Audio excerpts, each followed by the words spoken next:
Hi guys! So, naka-break nga pala tayo sa work and I still have 10 minutes na lang. Wait, coffee. Ayun. And, napakabait talaga ni Pet Mara guys. Alam niyo last time na nag-suggest ako ng free sample. Nag-request ako ng free sample. Pinadalhan nila ako without alam nyo, wala naman ako masyadong, hindi naman quality yung mga videos ko, pero I'm so happy. Saka wala naman ako masyadong hindi naman ako yung katulad ng iba na sobrang daming bet na nag-alarm na.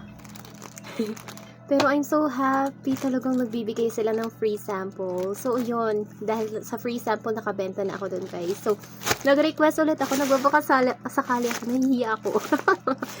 Ayun, nagpadala na naman sila ng free sample guys. This time, yung ni-request kong free sample is for dog naman. Kasi, yung mama ko may dog siya doon sa kanila.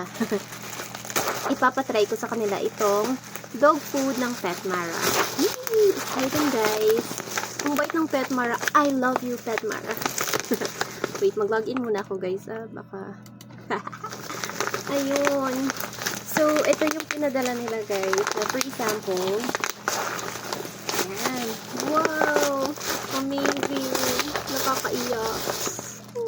Ayan. Wow! Tapos muna dun. Tapos ayan no, si Bella. And yung Pet Mara, yung mga pusa ko, Pet Mara na rin yung gamit nila. Wow, ang ganda ng packaging din niya.